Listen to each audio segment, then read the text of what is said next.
Le repas est terminé et Jean-Pierre tient à nous faire découvrir une pièce qu'il affectionne particulièrement. C'est l'espace bureau, bibliothèque. J'aime bien l'ambiance du bois, des livres. Il y a les miens dedans. Le dernier, c'est l'Almanach des régions 2021. Un bureau qui, en mars dernier, s'est transformé en plateau télé. Dans ce bureau, j'ai présenté mon trésor à la maison pendant 3 mois pour le premier confinement. J'avais mon petit tabouret ici avec le jardin dans le dos. Une caméra automatique, j'appuyais sur un petit bouton et j'étais en direct dans le journal. Pendant les 3 mois de confinement, là, j'étais à la maison tranquille, la grasse matinée le matin jusqu'à 8h. 8h30, conférence de rédaction par ordinateur avec mon bureau. Le petit trésor à la maison qui suivait depuis mon bureau aussi sur mon petit fauteuil devant mon jardin. C'était un rythme très calme pendant ces 3 mois, donc tout va bien. C'est aussi ici que Jean-Pierre a préparé pendant des années son mythique JT de 13h. L'aventure va prendre fin le 18 décembre, une date que Jean-Pierre appréhende. J'appréhende le 18 décembre, on verra. J'ai été 7000 fois, tous les jours, j'ai déjeuné avec les gens, et leur dire, bon, ben, c'est mon dernier déjeuner chez vous, ça va être compliqué, je pense.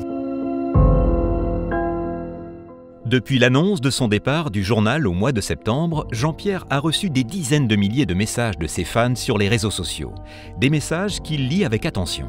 Il y a eu des milliers de messages de gens me disant qu'est-ce qu'on est déçus, merci pour tout, tu vas nous manquer Jean-Pierre. Je n'ai jamais vécu dans un monde où le trésor n'est pas présenté par Jean-Pierre Pernaut, je ne sais pas si je suis capable. Elle est drôle celle-là. Celle-là est drôle. Pas ça, pas aujourd'hui, pas maintenant, pas après tout ce que tu as fait. Qu'est-ce qu'ils sont drôles. Oui, il y en a beaucoup qui disent Jean-Pierre Président, Jean-Pierre Président. Ah, il y a Jean-Pierre Président, oui, ça revient aussi. Car Jean-Pierre est si populaire que certains admirateurs voient en lui un potentiel dirigeant du pays. Une lettre recommandée avec accusé de réception d'une dame qui me demande solennellement d'être candidat à la présidence de la République. On va y réfléchir. Ah non, non, non, mais hors de question. Mais hors de question. Moi, j'ai envie de pouvoir bouger, être première dame, c'est hors de question. C'est pas mon truc. Hein. La visite de la maison des Pernaut se poursuit. Une maison chargée de souvenirs. Oh oui, ça c'est tous nos passes pour nos courses automobiles avec Jean-Pierre. Jean-Pierre a transmis à Nathalie sa passion pour les courses automobiles. Là, c'était ma voiture à Landros, où j'avais carrément ma photo. Et ça, c'est ma femme après une course dans la boue. Et à côté, c'est ma femme, studio hardcore, belle photo avec des casques de pilote. Tous les matins, Jean-Pierre, quand vous vous réveillez, vous tombez sur cette photo. Oui,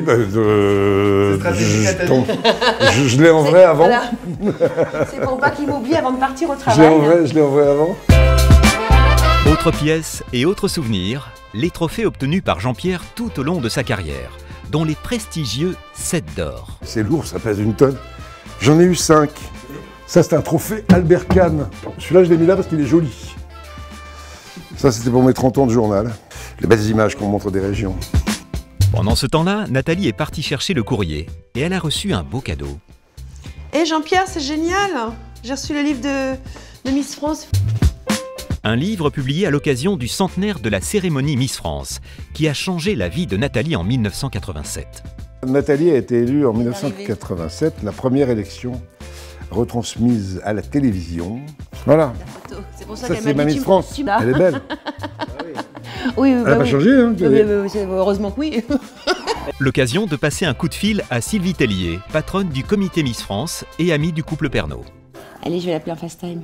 Ma petite Sylvie. Tu es là, Choupinette? Oui. Wow. Et je voulais t'appeler. Regarde. Magnifique. En plus, je suis sur la couverture. Waouh.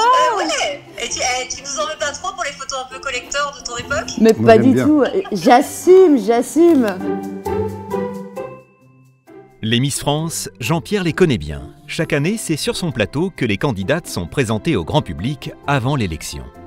Nous, le passage sur le plateau de Jean-Pierre, c'est le moment que toutes les candidates, elles adorent. S'il y a un truc dont elles se souviennent, c'est le JT de Jean-Pierre. Parce que finalement, c'est ce jour-là où l'aventure commence pour le groupe. Quand ça vous est venu l'idée de faire venir les Miss France sur le plateau du 13h? Quand j'ai épousé Nathalie, non, c'était quelques années avant. Je ne sais plus depuis quand on fait ça, depuis au moins... Alors écoute, j'ai vérifié, j'ai regardé parce que je me suis posé la même question. La première Miss que tu as reçue, en tout cas couronnée pour son JT, c'est Laurie Tillman. Ah. Ah, Eh ben voilà. c'était quelle année en quelle déjà? année? Eh ben Laurie, c'est 2011. J'aurais dû mois. commencer plus tôt. Mais bon. Et merci infiniment. Hein. Merci, salut. Ciao, ciao. Bye. À très vite, Sylvie. À très vite. Moi, j'aime beaucoup les Miss France. Elles sont parfois décriées en disant c'est ringard, etc. Non, c'est populaire, c'est très populaire. Oui, populaire. Mais tout ce qui est populaire est considéré comme ringard par certains milieux. Au moins maintenant, dont on, quand même. dont Miss on se France, fout moins éperdument. ringard, quand même. Les gens qui n'aiment pas Miss France n'aiment pas le peuple. Quand je vois l'album des Miss France, c'est quand même la plus belle. Là. Oh. De ton époque, oui. Non, pas. Jean-Pierre et Nathalie se remémorent les moments d'une vie bien chargée.